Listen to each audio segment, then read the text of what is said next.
Okay, alright. Welcome back to my YouTube channel. I'm Mandes Vlog. Ito. At napakainit na naman, mga kaibigan. Itong ating tatalakayin.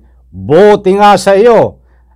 Itong amo na nagmaltrato ng kanyang katulong, binulag, halos mabasag ang bungo sa pambubugbog. Nako, ilang taon niyang binugbog ito. Kulong, mga kaibigan. Yan ang ating tatalakayin, laman ng video na yan. At kung bago pa lang po kayo sa aking maliit pa na YouTube channel, inanyayahan ko po kayo. Please subscribe, sabay-sabay po nating i-like ang video na ito kung nagustuhan nyo po. Ako po'y muling nakikiusap, mga kaibigan. Kung pwede lang ho, patapusin po nating panoorin ng kabuuan ng vlog na ito. At nang sa ganun po, lubos po nating maunawaan. Heto na, samahan niyo po ako, mga kaibigan. Sabihan kita, you are under oath. Opo. Kapag nagsinungaling ka dito, pwede kita ipakulong dito sa baba, Opo. Ordered. Basta, can you escort Mrs. Ruiz to the detention facilities of the Philippine Senate? Hindi kayong gumagawa. Opo. Hindi po kami So nagsisinungaling ito sila? Opo. Ha? Opo. Sabihan kita, you are under oath. Opo. Kapag nagsinungaling ka dito, pwede kita ipakulong dito sa baba, Opo. Hindi po Pinarningan ko na yan, kami Senator nagsisinungaling. Yes? Senator Jigoy? Pinarningan ko na yan noong nakarang hearing. Pag Oo, nagsinungaling yan. baka akala nyo hanggang warning lang kami. Papakakulong ko kayo dyan sa baba. Kayo magkasawa, hindi kayo makauwi. Yung husband, tanungin kita, Mr. Pablo Ruiz, bakit ganun na lang kung makatrato kayo ng inyong katulong? Yes, Your Honor. And you cannot deny that. Bulag, bulag. Natanggal ang mata. Wala nang base nun. Bulag. So, gusto nyo ebidensya? Yan ang ebidensya. Yung mata niya, bulag. So ngayon, magsinungaling pa kayo dito. Ano? Your Honor, hindi naman kami nagsisinungaling po. Sinasabi ko lamin po ang totoo. Anong totoo? Kasi po ako, ay no 2020 ay lagi ako bumiyahe ng pandemic ng pamimigay sa mga tao po. Hindi ako nagtatanong dyan. Ang tinatanong ko, yung pagmamaltrato. 1, 2, 3, 4. Isang biktima, 3 witness nagsasabi na minamaltrato ninyo. At konfirmado, bulag ko. Dahil sa ginagawa ninyo. Tapos ngayon, i-deny nyo na ginagawa nyo yan? Tatanong ko lang, bakit ganun ka violente yung ginagawa ninyo? Your Honor, wala kami po dinay-dinay po. Ha? Siguruhin mo, kasi pwede kayo hindi makauwi sa inyo ngayon, ipapakontempt ko kayo dito kung hindi kayo magsasabi na totoo. Kasi very clear na nagsisinungaling kayo. Ang daming witnesses. Andito pa yung biktima, bulag na bulag. Alangan naman, bulag yan kung walang ginawa. Nabulag lang siya, natural cause. Na hindi sinaktan. Ang daming witness, oh. Ito mga katulong nyo dati na nakakita talaga sa paggawa ninyo ng karumal-dumal na pananakit sa inyong katulong. Bakit? Bakit ganun na lang? You may answer, you may consult Pablo with Ruiz. your lawyers. Ikaw din ang magsasalita. Ayon, Your Honor, totoo wala naman kami talagang po ginagawang masama. Kasi ang sabi rin ng mga ibang kasamahan, sila rin lang po ang nanuntok kay LB po. Sinong ibang kasamahan? Ay sila Patrick po at saka si JM po. Patrick, JM. Totoo, kayo nanuntok kay LB? Hindi po. Ha? Hindi po. So, sino nagsinungaling ngayon? Kayo o sila? Sila po. JM, Sigurado ka? Permission of Senator De La Rosa. Yes. JM, ikaw yung dalawang affidavit, di ba? Yung una, Apo. sinabi mo na ikaw ay pinwersa lang na pumirma. Opo. Yung pangalawa, ikaw ay nagsalaysay ng galing sa iyong kalooban. Opo. Pinaninindigan mo yung pangalawang affidavit. Opo. Yung pang salaysay. Saan ka ngayon nagtatrabaho? Sa iba na? Sa kanila pa? Ngayon po? Oo. Wala po. Wala po. So umalis ka na rin sa kanila. Opo. Mr. Chairman, GM, sino nagturo sa'yo na mag-execute ka ng ganong klaseng affidavit? Yung una po. O, yung una. Si Ate Franz po. Ha? Si Ate Franz po. Sulat Si kamay Franz. mo, di ba? Sulat kamay mo? Opo. Ate Franz, totoo ba na diniktahan mo siya kung anong gawin niya sa affidavit niya? Your Honor, hindi po totoo siya po ang gumawa ng sarili niyang affidavit. Kasi siya po talaga ang sumuntok sa gilid ng mata. So ordered. Osa, can you escort Mrs. Ruiz to the detention facilities of the Philippine Senate? Any motion to suspend the hearing for today?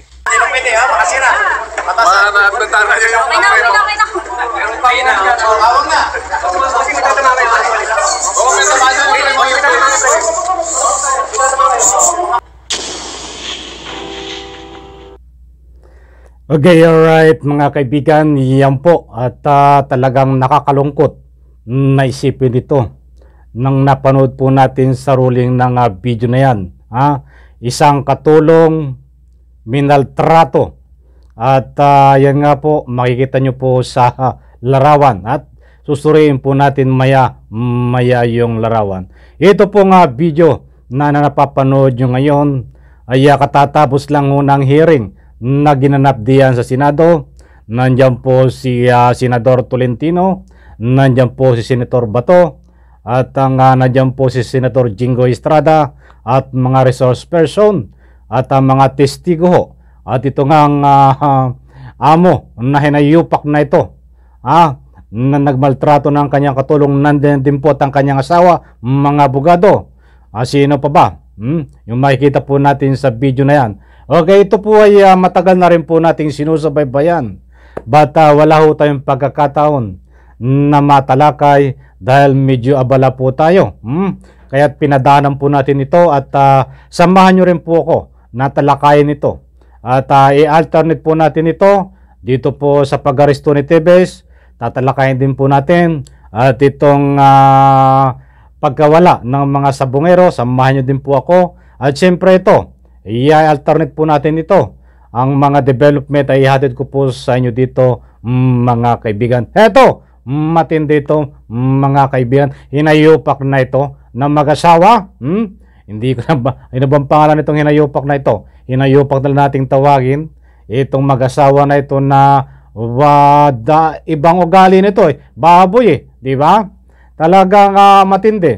Mga kaibigan, napanood nyo po ang ruling ng video na yan. Ay ano pa lang po yan, mild. Dito muna tayo dumako sa kanyang pinakulong po ng Senado. Diyan ho sa Senado. May kulungan po din ay naka-aircon, di ba? At serve ng pagkain. Ay wala po tayong magagawa kasi kalakaran po ng Senado yan.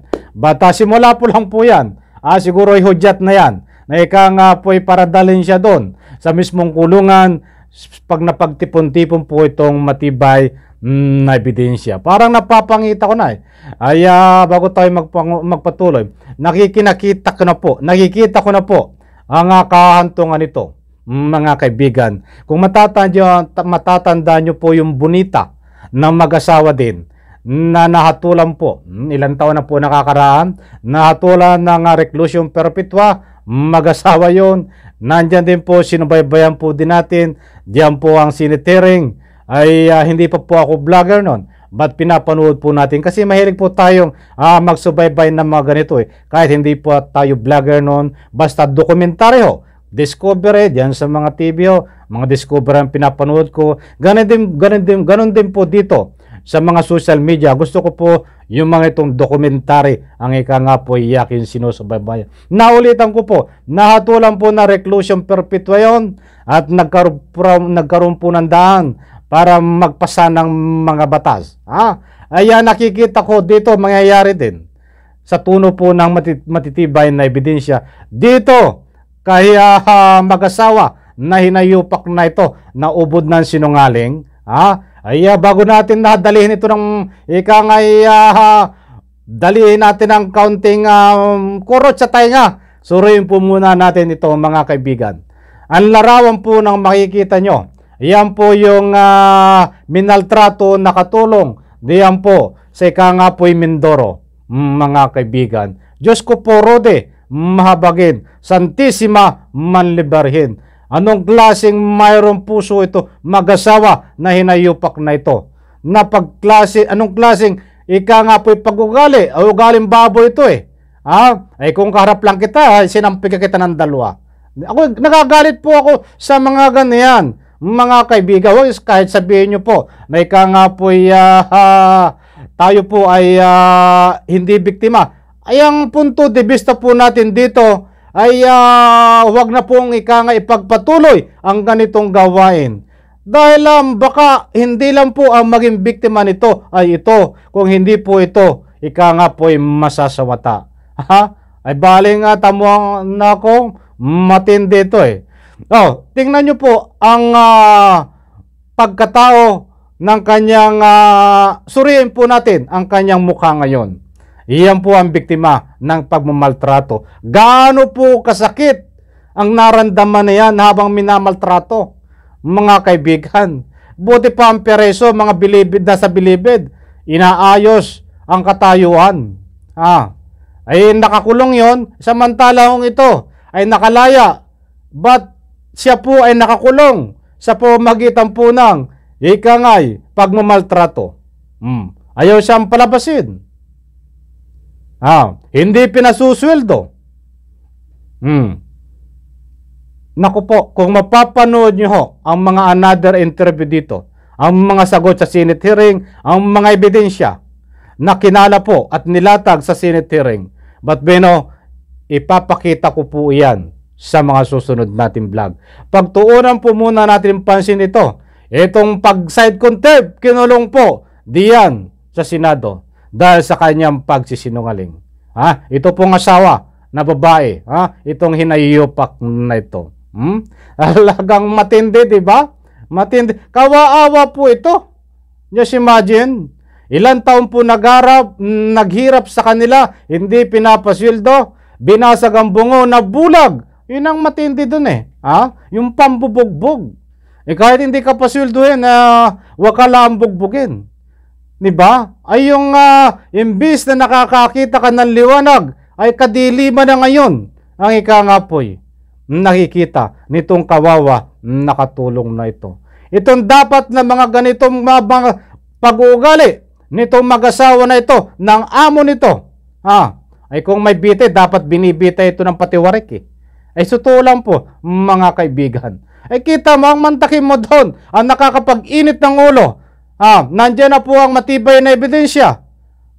Nandiyan ang mga testigo na dati nilang trabahador. Ay pinapaikot pa ang taong bayan, niluluko ang taong bayan. Pinapaikot ang mga senador. Binabaliktad ang pangyayari. Nabulag, nabasag ang bungo nitong katulong na ito. May mga sugat dahil sa ika nga po sariling kagagawa niya. Diyos ko po, Rodi. Malayo sa katotohanan. Gaano katindi ito? Itong babaeng dalawang ito na amo na ito. Baboy ang mahigit pa sa baboy ang ugali nito. Itong mga hinayupak na ito. Ay alam niyo, ito ay katulad ng nasabi ko ilang buwan din ang hihintay natin dito, ay shoot po ito sa balde. Hindi po tayo magkakamali dito. Bilibido ang pupuntahan ito, mga kaibigan, dyan sa Muntinlupa. Ay sa tuno po ng mga ebidensya, habang buhay po ito magdurusa diyan sa kulungan. Ay advance na po ang isip ko. Advance po ang isip ko dahil may pinagbabatayan ako. Nandayan po nakalatag ang mga ebidensya. Ginagawa tayong gago nito eh. Tayong bayang ginagawang gago. Putang galaan tong tawag dito, anak ng katakot-takot. I'm very sorry kung nabanggit ko yun Anak ka ng katakot-takot na hinayupa ka. Ito yung unang banat ko pa lang sa iyo. Tandaan mo, sa pangalawang banat, ay baka umihi ka sa salwal kapag napanood mo ito. But allowed ba diyan ang cellphone? sa ika nga po sa Senado pag nakulong, ay sana'y mapanood mo ito. Alad ba ang cellphone dyan eh? Kasi diyan naman sa Senado. Ha? Panoorin mo ang aking mga vlog at baka ka mapaihi sa salwal. Ngayon ka magmatigas. Pati yung lalaki na asawa mo. Hindi ko na babanggitin yung pangalan mo sa susunod ko ng vlog. Ang tatawag ko muna sa inyo yung mga hinayo pa kayo na mag-asawa kayo. Anak, kayo ng katakatakot, katok-katakot. Diyos me, yung mabagit. Ba't may ganitong tao? Ito mga tao na ito, bagamat sa mata ng Diyos, ay karapatan pong mabuhay nito. Ba't sa akin ho? Siguro ho. Kung ganitong ipagpapatuloy ho, ang kanilang mga gawain na pagmamaltrato ng kapwa, na kapwa natin may hirap, siguro mas maganda pa ay matulog ito ng mahimbing nang wala pang mabiktima, mga kaibigan. Sana ho, nakuha nyo ang gusto kong ipunto diyan. Maliwanag po mga kaibigan, dahil sa kanyang pagsisinungaling, binaligtad pa ang pangyayari sa harap ng maraming testigo laban po sa kanya, ay nagawa niya pong magsinungaling. Kaya sa puntong ito, datapwat, nasabi natin na nakulong, kinulong po diyan sa Senado dahil yan po ang regulation naman diyan. At karapatan po ng Senado na ika nga po ibagpakulong sa ganyan po na niloloko ang taong bayan, niloloko ang Senado, mga kaibigan. Matigas eh. Matigas ang talagang pinaninindigan na itong nakikita natin sa larawan, nakatulog, nakawawa, ay siya mismo ang gumawa ng iba na kanyang mga nangyari sa katawan, kaya nagkagaganyan, at yung iba ay pinaratang diano sa mga katulong niyan lalaki na sila daw po ang sumundok. Datapot nandyan po sa Senado ang mga testigo na dati po nilang tauhan na pinatutunayan na binubugbog sila ng kanilang amo. Mas matindi pa po ang mga revelasyon nito. Yung kanyang ari, nilalagyan ng sili. Mayroon pang minamartilyo. Naku po, hindi ko matem, mga kaibigan. But mga kaibigan, yan po ang ating latest update muna diyan. At abangan nyo po ang mga susunod kong vlog dito. Samahan nyo po ko, tatalakayin din po na ito. Tatalakayin din po natin at pasensya na po kung ang mga request nyo na dapat yung pinatatalakay sa akin ay hindi ko na pagbibigyan. Madami po Pasensya na po, I'm very sorry. Sapagkat may iba po tayong pinagkakabalahan. Kaya hindi ko po mapagbigyan yung iba kung na ika nga po gawin talakayin. Unang-una, nagbabalidate po tayo. Sana po nakuha nyo ang gusto kong ipunto. Ito po, shoutout muna tayo mga kaibigan. At ito bilang pagpupugay sa ating mga taga-subaybay. Ay siyempre, shoutout muna tayo. 2 vlog na tayo hindi nakapag-shoutout dahil kulang ho tayo sa oras. Ito ho, masugi din natin itong taga-subaybay from Canada ba? Shoutout dyan sa Canada. Mga kaibigan po natin dyan, kababayan. Good day sir sa iyo, Sir Randy. Nakakatuwa ka talaga, umpisa pa lang. Nakita ko na sa mukha mo para kang matatawa ka na. Sir Randy, 100% kasabwat din yan. Yang activist na yan. Stay safe, always God bless you all. No skip ads pa rin kahit anong haba ng ads. Ayun, maraming salamat At pag may pagkakataon po kayo mga kaibigan, ay huwag po nating i-skip yung ads dahil pag hindi po kayo abala, dahil dyan lang po tayo ay kangaya kumukuha ng pantulong sa ating karapat-dapat na tulungan. Ito pa, takot na si Topacio, baka sumabit siya. Shoutout Gitulyo Mapula. Okay, right? At dito pa, TD Jagna. Ang baho pag tinago sisingaw. Yan ang laging sige lang kayo, wither lang sa ngayon. Nasa ibabaw bukas, makalawa, nasa ilalim naman kayo. Tama po, maraming salamat TD Jagna, shoutout.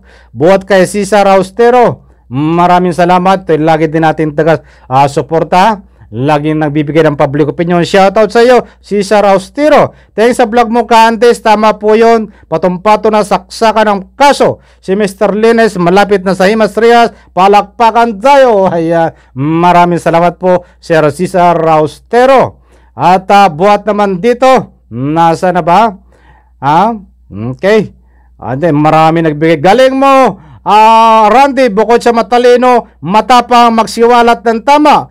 Pablo Villanueva, maraming salamat sa iyo, Sir Pablo Villanueva. Ayan lagot ka na, Arne, lahat ng kaso ng pusakal.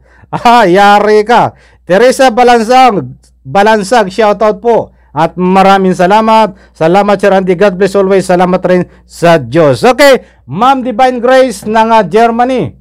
Maraming salamat po. Yan po ang ating sponsor dito po sa napipinto natin at darating na ika po charity. Marami po nating tinutulungan mga kaibigan. At gusto nyo po magpahabol, mag-sponsor. At yan po ay from the bottom of your heart. Pwede po kayong mag-message diyan sa aking FB page. Pakisuportahan din po nasa comment section. I-click nyo lang po on this vlog. Pwede po kayong mag-message doon mga kaibigan. Okay, alright. Abang-abang po tayo. Bukas naman. Itong pag hindi tayo abalak, ang pag-aristo dito kay Arne Tevez. At syempre dito sa mga nawawalang sabungero, mga kaibigan. At dito rin po, subaybayan din po natin ito hanggang makulong sa tunay na riyas na bakal. City Jail, Paranaque City Jail, kung saan man jail, siya ikukulong. Itong ikangay mag-asawa na hinayupak na saksakan ang ugali na ikangapoy may timang budi. Subaybayan din po na ito katulong na ikangapoy minaltrato. Maraming salamat po mga kaibigan. Diyan po sa comment section ay inanyayahan ko po kayo. Huwag pong matakot magbigay ng public opinion. Importante pong mahalaga, isan-like nyo po mga kaibigan sa bawat upload ng aking video. Maraming salamat po. Pagpalain po tayo lahat. Bye-bye. Palakpakan!